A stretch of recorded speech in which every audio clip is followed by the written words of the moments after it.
Bienvenue sur Teach. Nous sommes dans une semaine spéciale d'une relation particulière avec les Saintes Écritures. Après avoir répondu à la question « Pourquoi je ne comprends pas la Bible ?», aujourd'hui, on voudrait se dire « Quelle est la meilleure façon de comprendre la Bible ?» Regardez ces gestes. De cette manière, j'ai ouvert la Bible et je l'ai placée juste devant ma bouche. Et c'est de cette manière qu'un jeune homme, un jour, était en train de faire... C'était comme une comédie dans une église. Et ils en parlaient, ils voulaient par ça illustrer un passage biblique. Je m'en souviens très bien parce qu'il a dit, on lui a posé la question, pourquoi tu as tout le temps la Bible devant ta bouche? Il a dit, il est écrit que cette parole de la loi ne s'éloigne pas de ta bouche. C'est pourquoi il a collé tout le temps sur sa bouche. C'était pour rire, mais souvent c'est la façon dont nous lisons, la façon dont nous approchons les Écritures qui détermine pourquoi nous ne la comprenons pas. Beaucoup de gens abandonnent la parole de Dieu aujourd'hui parce qu'ils ne la lisent pas de la bonne manière. Alors, quelle est la meilleure façon de lire la Bible? Donc, let's teach. Grandissons ensemble.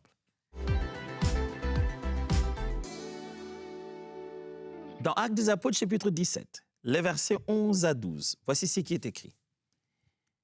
Ils y trouvèrent des gens à l'esprit plus ouvert que les Juifs de Thessalonique et qu'ils leur témoignèrent des meilleurs sentiments. Ils accueillirent le message de l'Évangile avec beaucoup d'empressement. Chaque jour, ils étudiaient les Écritures pour vérifier si ce qu'on leur disait était conforme à ce qui était écrit. Aussi, beaucoup d'entre eux devinrent croyants. Un bon nombre de Grecs parmi les gens influents de la ville, tant hommes que femmes, acceptèrent également la foi. Ici, Paul est en train de prêcher l'Évangile, le voilà par-ci, par-là, en train de prêcher la parole de Dieu, et il arrive à Thessalonique. Les Juifs qu'il rencontre là-bas ont des réactions très, très bizarres. Et il va de l'autre côté, à Bérée, il trouve ceux qui ont des sentiments nobles, qui écoutent, et j'aime ce que la Bible dit, ils accueillirent le message de l'Évangile avec beaucoup d'empressement. Chaque jour, ils étudiaient les Écritures pour vérifier si ce qu'on leur disait était conforme à ce qui était écrit. Mes amis, le contexte est encore le même. Ils écoutent Paul, ils écoutent Pierre, ils écoutent Paul, ils écoutent Barnabas, ils écoutent les prédicateurs et ils vont quand même, malgré cela, lire à nouveau l'Ancien Testament duquel ils ont tiré ces connaissances pour leur prouver que Jésus est le Messie. Ils vont eux-mêmes étudier. Souvent, on a tendance à placer l'idée de lire la Bible, comprendre les Écritures, d'étudier la Bible. On aime placer ça comme si c'était une façon de ne pas croire au prédicateur, une manière de le tester, de le soupçonner, de nous dire la fausseté. Non. Aller lire la Bible après qu'on ait enseigné à l'Église, ce n'est pas une façon de dire que votre pasteur ne vous enseigne pas bien. Non. C'est un être humain, gloire à Dieu. C'est d'abord dans le but que vous puissiez comprendre personnellement. La Bible dit qu'ils ont déjà reçu l'Évangile avec empressement. Mais malgré ça, ils sont allés lire, ils sont allés étudier eux-mêmes. Des raisons de mémoire. Il m'arrive moi-même ici, sur Teach, de dire une chose pendant que je pense à une autre, de dire un texte pendant que je pense à une autre, de placer un contexte pendant que c'était un autre. Ça existe. Notre mémoire peut nous tromper. Mais aussi, c'est parce que c'est pour que vous puissiez creuser vous-même la vérité. Pas chercher le mensonge qui serait dans le langage de l'enseignant, mais que vous puissiez vous-même vous approcher des vérités que le Seigneur a rendues disponibles pour vous. Eux, ils lisaient les Écritures. Donc, ils ont fait face à des obstacles intellectuels, ils ont déjà résolu ces problèmes-là. Ils pouvaient lire les Écritures. Quand nous allons étudier la Bible, quelle est donc la meilleure façon de lire? Je ne veux pas ici donner des instructions de linguistique, de grammaire, de conjugaison, de lecture. Je vais plutôt placer les choses dans un contexte qui vous permet d'être le plus pratique et le plus pragmatique possible. Alors, à vos marques, prêts, partez. Premièrement, la meilleure façon, l'une des meilleures façons, parce que vous savez, même quand j'ai dit la meilleure façon, ce n'est pas pour en donner qu'une. C'est juste de dire que la meilleure façon de lire la Bible, c'est se poser la question sur la meilleure façon de la lire. Vous avez compris ça. Donc, il ne s'agit pas d'une seule façon, mais c'est l'approche, la réflexion en elle-même. Première chose, lire la Bible selon votre style d'apprentissage.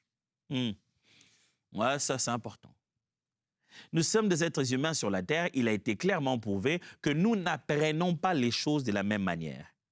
La Bible est écrite, mais cela ne fait pas d'elle une chose facile à comprendre et facile à tirer la matière pour nous tous. Dieu qui nous a créés avec des habiletés d'apprentissage, de style d'apprentissage. Nous n'apprenons pas tous les choses de la même manière. C'est pourquoi nous allons à l'école, on ne réussit pas tous dans les mêmes cours, on n'est pas tous fans des mêmes cours. Il y en a ceux qui sont forts dans tout ce qui est linguistique, il y en a tous qui sont forts dans ce qui est mathématique, ça encore. On serait dans le terrain des différentes formes d'intelligence, mais rien que dans la façon de percevoir, de recevoir la connaissance. Il y a une information disponible, il y a quelque chose à savoir. Comment on sait? Dans notre tête, il semblerait que nous avons 4 façons, 4 styles d'apprentissage. Et dans ces 4 styles d'apprentissage, nous en avons toujours un qui est primordial, qui est le principal. Et puis le reste vient après. Voici ces 4 styles. Il y a ce qu'on appelle du visuel, puis ce qu'on appelle de l'auditif, puis ce qu'on appelle du kinesthésique et celui qu'on appelle de la lecture-écriture. C'est-à-dire de ceux qui lisent, qui apprennent en lisant, en écrivant. Pendant qu'ils en parlent, ils lisent aussi. Il y a des habiletés d'apprentissage visuel. C'est-à-dire on apprend par visualisation, des images, des vidéos, des diagrammes. Il y a des gens qui mettent mieux les informations dans leur tête, qui comprennent mieux ce qu'on leur dit quand on le leur montre. Je me souviens chez nous, une fois, j'ai surpris des sœurs de la famille. Ils étaient là en train de regarder un film dans une langue qu'ils ne parlaient pas. C'était des films d'origine nigériane et c'est des films dont les histoires vraiment mettaient en avant de faits chrétiens. Et ils ne parlaient pas anglais du tout. Mais ils suivaient le film. Ils étaient à fond, captivés, avec un silence impérieux. Tout le monde était calme et suivait. Et je me souviens qu'à un moment donné, l'une d'entre elles s'est dit « Ah non, mais ce monsieur, voilà, il est allé l'accuser vraiment. Maintenant, il va tout dire. » Je me dis « Est-ce que tu comprends s'il l'accuse? Dans quelle langue il accuse? Comment tu sais qu'il est en train de dire ce... » Et elle ne comprenait pas la langue. Pourtant, les faits qu'elle a racontés étaient vrais. Elle suit tellement avec ses yeux que ses oreilles comprennent. Il y a comme ça. Nous avons la capacité de percevoir de fois la connaissance rien qu'à travers les yeux. Ces personnes-là sont ce qu'on appelle des personnes qui ont l'habilité, le style d'apprentissage visuel. À travers ce qu'ils regardent, ça entre directement dans leur cerveau. Les yeux leur parlent. Mais il y a aussi les capacités qu'on appelle auditives. Les capacités auditives, c'est apprendre par l'écoute.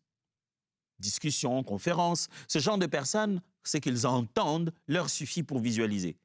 Il ne faut pas seulement regarder, il faut entendre. Vous voyez quelqu'un qui est en train de regarder une vidéo dans laquelle on ne dit rien, mais sur les plateformes, vous voyez TikTok ou quoi que ce soit, il y a une vidéo sur laquelle on dit rien, on a mis un texte que les gens ont pu lire seulement. Mais on met quand même une musique de fond. Pourquoi? Pourquoi mettons une musique de fond dans une vidéo, dans une image, une vidéo sur laquelle on a écrit encore un texte? Vous vous souvenez de ça? C'est-à-dire, vous avez des trucs comme ça, n'est-ce pas, sur TikTok ou sur les autres plateformes. Une vidéo de quelqu'un qui dit presque rien, qui fait que faire de mimique et qui vous montre un texte qu'il a écrit et en fond sonore, il y a une musique. Il fait appel à vos différentes habiletés d'apprentissage parce qu'il sait qu'une fois que vous êtes dessus, vous n'avez pas la même vitesse d'apprentissage. Certains apprendront rapidement ce qui est écrit. Ceux-là sont de ce qu'on appelle lecture-écriture, qui apprennent en lisant et en prenant des notes. Et il y a d'autres qui, l'univers sonore le préparera à ce contenu. S'il met un son joyeux pour un texte qui est triste, cette personne n'arrivera pas à correspondre sa sensation avec sa lecture. Il y aura une contradiction. Quand ça va être quelque chose de triste, déjà la musique va triste parce que cette personne écoute d'abord ce qu'elle perçoit comme connaissance. Mais après, il n'y a pas que ceux qui sont visuels, auditifs ou ceux qui sont lecture-écriture. Il y a aussi ce qu'on appelle des kinesthésiques, que je venais de dire tout à l'heure, qui apprennent par l'action et l'expérience physique, parce qu'ils touchent eux-mêmes, parce qu'eux-mêmes participent. Ils les apprennent parce qu'eux-mêmes y ont touché. Eux-mêmes ont expérimenté cela. Le contact physique est important pour eux. L'expérience, le parcours, participer à l'information qu'ils absorbent leur permet de mieux maîtriser ça dans la tête. Mes amis, on est en train de parler de quelque chose de sérieux ici. Il s'agit de la parole de Dieu. Qu'on veut que ça reste dans notre tête et ça aille dans nos cœurs et que ça demeure dans notre homme intérieur. Donc, nos habiletés d'apprentissage ici, nos styles d'apprentissage sont à prendre en compte. Si on se pose la question d'une information qu'on doit avoir, d'une matière qu'on doit apprendre à l'université, on veut bien maîtriser ça. C'est pourquoi on met en valeur nos styles d'apprentissage. À combien plus forte raison en est-il de comprendre les Saintes Écritures? Ou du moins, au niveau humain, avant que le Saint-Esprit ne fasse son œuvre, son travail avec ce que nous aurons perçu, avec ce que nous aurons tiré, reçu. Alors, vous êtes auditif, apprenez en écoutant. Vous êtes visuel, apprenez en regardant. Vous êtes kinesthésique, apprenez en exprimant le mouvement. Vous êtes lecture, écriture, apprenez en prenant des notes. Ça signifie quoi, pasteur? Ça signifie que quand vous vous rendez compte que les informations les plus faciles, vous retenez mieux les choses parce que vous les écoutez, eh bien, je vous proposerai de beaucoup écouter votre Bible avant de la lire. Ou même après avoir lu votre Bible, il est encore mieux, après l'avoir lu, écoutez-la. Si vous êtes alors visuel, je vous suggérerais, après avoir lu votre Bible, regardez-en une vidéo. Pas des vidéos à la manière inventée à la hollywoodienne où on essaie de changer de script, de gonfler les choses. Lisez, visualisez des vidéos de films qui parlent de ça essentiellement. Quand vous pensez que vous êtes kinesthésique, imaginez et contextualisez les mouvements. Ne vous dites pas seulement Abraham s'en alla. Il est de fois peut-être important que pendant votre lecture, vous fassiez des 100 pas ou que vous soyez en mouvement. Quelque chose de votre déplacement physique contribue à la manière de retenir ces informations. Vous êtes alors lecture, écriture. Quand vous lisez, prenez des notes. Il y a des gens qui ne comprennent pas la Bible à 100%, qui n'arrivent pas à laisser pénétrer en eux les compréhensions des Saintes Écritures tant qu'ils ne prennent pas des notes. Ne trouvez pas ceux qui ne prennent pas des notes comme étant païens, qui ne sont pas sérieux avec les Écritures. Ne prenez pas non plus ceux qui prennent des notes comme étant les érudits de la parole de Dieu. Mais chacun de nous doit utiliser le style d'apprentissage qui le permet de bien absorber la Bible. À partir d'aujourd'hui, dites-vous, je ne peux pas lire la Bible comme tout le monde. Je dois la lire d'après mon style d'apprentissage, en mettant en avant mon style d'apprentissage. Après que j'ai lu, comment j'apprends le mieux? C'est là que vous devez vous faire à vous-même l'examen, en vous disant, comment j'apprends le mieux? Je ne vais pas aussi vous faire passer un test de style d'apprentissage, mais je connais des amis qui, eux, quand il y a un match de foot, tout le monde est excité, ils veulent suivre le match de foot et ils vont suivre à la radio. Et tu le vois suivre à la radio et ils sont à fond. Wow, ils sautent. Donc, quand on parle, on commande. Le joueur, plus on commande, plus on explique ce qui se passe, plus il est surexcité. Il est déjà levé de sa chaise. Il est sur le point même de taper sur quelque chose. Pour lui, ce qu'il entend lui suffit. Il peut visualiser ce que lui-même veut. Il y en a d'autres avec lesquels on a regardé personnellement des matchs parce que voilà, le match n'était pas reporté dans une langue que l'on connaissait. Alors, c'était dans une langue bizarre. Mais on a regardé les matchs de bout en bout et on a compris. On a compris quand tel joueur n'était pas content, quand on a fait un mauvais commentaire, on a compris sans avoir à écouter. Il y en a d'autres, vous allez tout dire du foot. Pour le comprendre, s'il veut vraiment bien entrer dans ce match, il doit s'habiller en vareuse. Il doit lui-même s'identifier à eux. Il doit être en mouvement. Il chante, il bouge. Pendant que vous suivez, il est déjà debout. À peine, on n'a rien fait, mais il est déjà debout.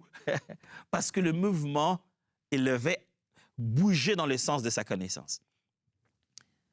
C'est vrai que les lectures, écritures, pour pouvoir suivre les matchs, je ne sais pas comment ils font, mais vous verrez qu'ils seront très attentifs en vous disant « Non, mais on a écrit d'ici 15 minutes, le match va finir. » Il est sensible à ce qui est écrit. Si vous faites ça, alors, si vous intégrez votre habilité d'apprentissage dans votre façon de comprendre la Bible, votre vie des disciples va complètement changer. Souvent, j'entends les gens me poser cette question, Farah Toms, qu'est-ce qui t'a rendu aussi passionné des Saintes Écritures? Qu'est-ce qui t'a permis d'aimer se plonger dans la parole de Dieu? Eh bien, c'est quand j'ai associé ces deux choses. Je me suis rendu compte que, OK, je comprends mieux de cette manière. Je dois, chaque fois que je veux connaître les choses de Dieu, je dois mettre ça dans ma tête de toutes les 4 manières. Je vous montrerai, je vous ai déjà montré ici, pourquoi pas la prochaine fois, je vous montrerai mes notes, comment j'écris mes études bibliques. Je réimprime ma Bible, je hachire à gauche et à droite, je fais ce qu'il y a à faire. Mais après ça, j'écoute ces textes bibliques. Et puis, je vais suivre une vidéo pour ça. Je mets tout de mon côté. Et quand je fais mes études et mes temps de réflexion, je suis debout, en train de marcher à gauche, à droite. Je mets toutes sortes d'habilités d'apprentissage à ma disposition pour que l'information et les vérités aillent s'asseoir au fond de nous. OK, ça, c'était que le premier point. Hein? Deuxième point, quelle est la meilleure façon de lire la Bible? Deuxième point, selon votre emploi du temps. Ah, ça, vous n'avez pas vu venir. Hein? Selon votre emploi du temps. Pasteur, comment je peux bien lire la Bible? Eh bien, l'une des réponses est, est-ce que vous avez le temps? À quel moment avez-vous le temps? Ce n'est pas nécessairement commencer par Jean ou Genèse ou Apocalypse. C'est à quel moment vous le faites. Je suis 1:8 dit que ce livre de la loi ne s'éloigne pas de toi, n'est-ce pas, de ta bouche. Médite-le jour et nuit pour agir avec fidélité conformément à tout ce qui est écrit. Car c'est alors que tu auras du succès dans tes entreprises, c'est alors que tu réussiras. Ici, la Bible dit, médite ce livre jour et nuit. C'est vrai que l'expression ici pour jour et nuit veut dire à tout moment, veut dire à chaque instant. Mais dans toutes les versions, quand vous le voyez être traduit, les deux mots sont là, jour et nuit. Jour et nuit. Une façon de dire matin et soir. Ça veut dire à tout moment propice. À tout bon moment, lisez la Bible. Mettez un moment de côté pour lire la Bible. Mais faites de votre vie une vie où lire la Bible est toujours une bonne chose à faire. Nous avons des capacités d'apprentissage qui sont liées à notre temps. Il semblerait que l'être humain n'apprend pas de la même manière au même moment. Si tout à l'heure je parlais de comment on apprend, on n'apprend pas, on n'est pas capable de tout retenir à tout le moment de la journée. Non, non, non. À un moment bien particulier, on n'a plus les mêmes degrés des capacités. On n'en a plus. Dans des journées, il y a des frustrations, des niveaux d'énergie qui changent, la concentration, la productivité change. Il y a même un terme qu'on aime utiliser, on appelle ça les rythmes circadiens. Les rythmes circadiens. C'est-à-dire, c'est une sorte d'horloge interne qui permet de réguler nos énergies. Mais c'est aussi une affaire de préférence personnelle. À quel moment de la journée? À l'intérieur de l'être humain, quand on est tôt le matin, genre peut-être 4-5 heures, les degrés d'énergie sont différents. Jusqu'à arriver à 19h, 21h, degrés d'énergie complètement différents, notre rythme circadien a complètement changé. Mais il y a aussi des préférences. Il y a des êtres humains, à force de grandir dans leur vie, ils commencent à être plus diurnes, plus nocturnes, il y a ceux qui aiment être plus intermédiaires, c'est en plein milieu de la journée qu'ils apprennent les mieux. Il y a des gens qui vous diront, moi, je travaille mieux la nuit. Quand j'ai fini, je travaille mieux la nuit. Il est plus nocturne, il est plus efficace à ce moment-là. De façon sommaire, sachez que ça se résume souvent à ces trois choses. Les liens spécifiques entre apprentissage et moment de la journée. Il y a ce qu'on appelle l'apprentissage actif, qui se passe le matin. Il y a ce qu'on appelle la créativité, qui se passe après-midi ou le soir. Et il y a ce qu'on appelle la consolidation de la mémoire, qui se passe la nuit. Très important à apprendre. Le matin, il semblerait que nous faisons de l'apprentissage actif. C'est le meilleur moment idéal nécessitant de la mémorisation active ou une réflexion critique. Quand tu veux mieux mémoriser, retenir les choses ou réfléchir sur beaucoup de points en même temps, il semblerait que de façon générale, d'après notre rythme circadien, et c'est vrai qu'il y a des préférences personnelles, mais de façon générique, le matin est le meilleur moment. Le matin, ce n'est pas pour rien, c'est le créateur de l'humanité et de l'être humain qui lui a dit de lire la Bible jour, la nuit, matin et soir, jour et nuit. Le matin, c'est le meilleur moment où on a une mémorisation active, on retient mieux.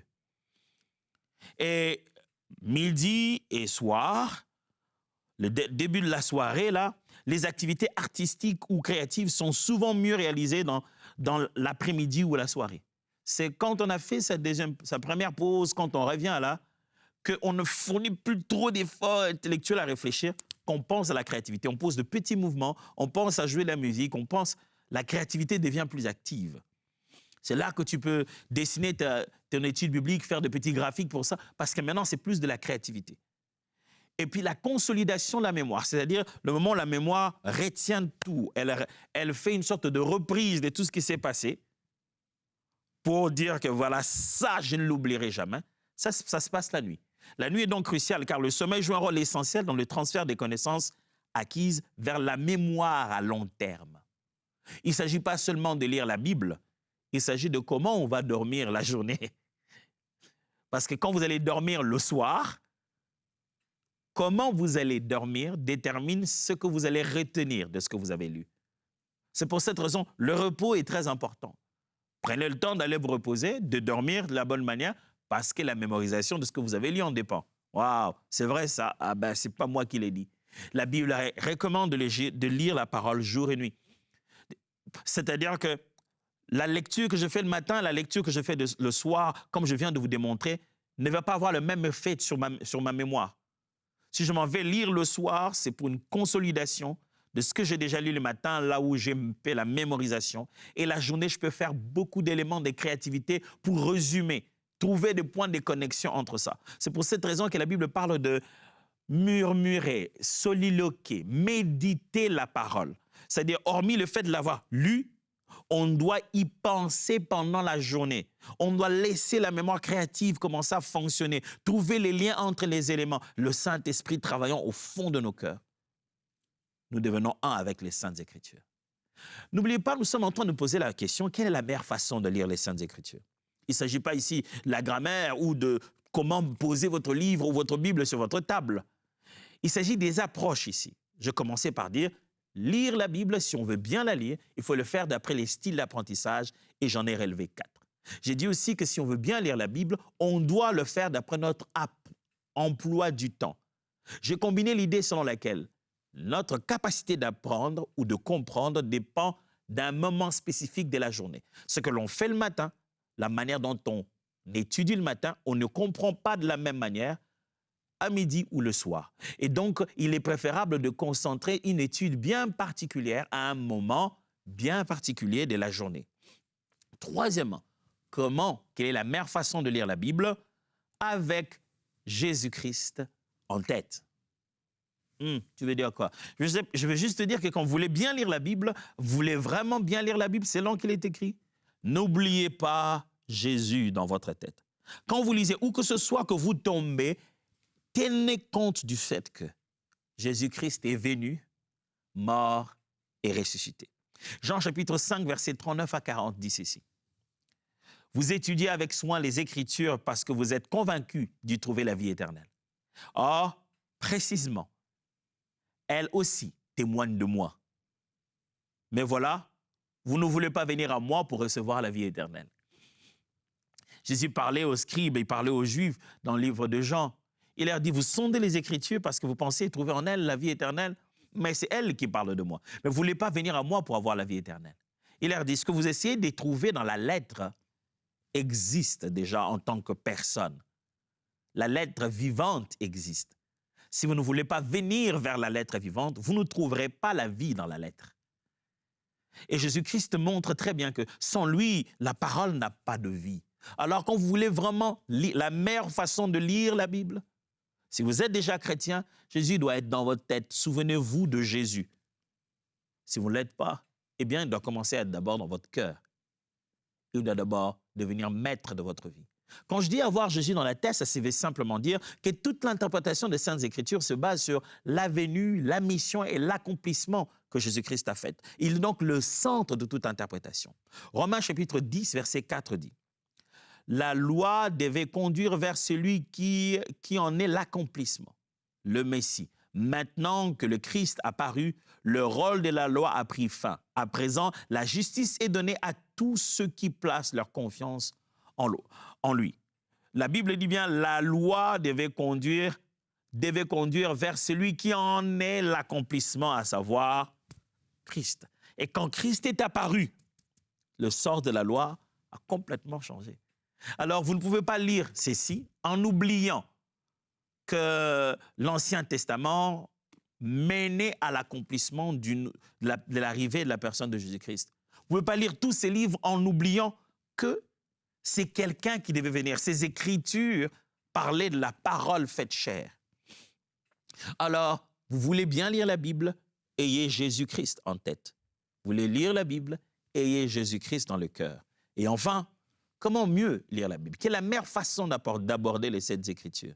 Après que je vous ai parlé de tenir compte de vos habilités d'apprentissage, de tenir compte de quel moment vous apprenez et à quel moment il faut lire.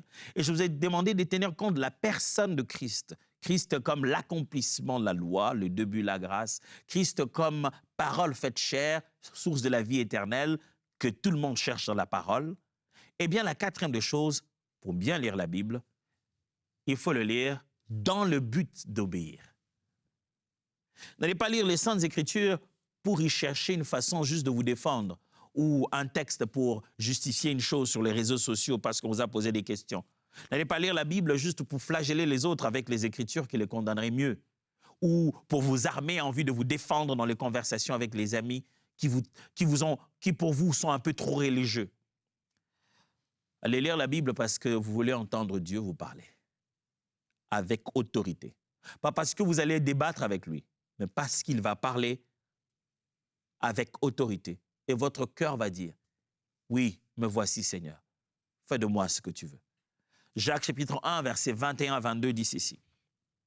Débarrassez-vous donc de tout ce qui salit et de tout ce qui reste en vous de méchanceté.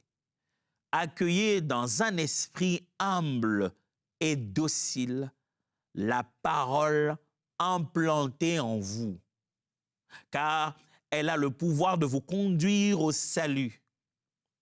Seulement, ne vous bornez pas à l'écouter, traduisez-la en actes, sans quoi vous risquez de vous faire illusion sur vous-même. Frères, vous vous trompez si vous pensez que le niveau de votre connaissance des Écritures garantit votre relation avec Dieu. Vous vous trompez si vous pensez que les informations que vous avez mises dans votre tête, c'est tout ce que Dieu veut. Non, non, non, non.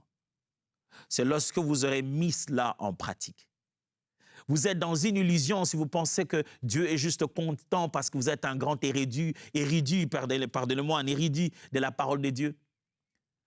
Ne vous dites pas que Dieu est juste content parce que vous pouvez citer vos versets les yeux fermés avec précision de référence. Non, comme lui-même est parole faite chair, écriture vivante. De la même manière, il veut que nous soyons des Écritures, sa lettre vivante. Vous voulez bien la meilleure façon de lire la Bible? C'est de l'obéir, c'est en ayant dans la tête le but d'obéir. Je lis pour obéir. Je ne lis pas pour me armer, juste aller parler aux autres, pour faire de l'évangélisation. Non, je lis pour vivre. Alors, souvenez-vous, la meilleure façon de lire la Bible, eh bien, ce n'est pas une seule façon de lire la Bible. C'est à la fois tenir compte de ses habilités d'apprentissage, tenir compte à quel moment de la journée, tenir compte de la personne de Jésus-Christ et être motivé par l'obéissance à sa parole. Il y a plus, certainement, mais ça, on va voir à partir de demain. Pour l'instant, Dieu vous bénisse et à demain.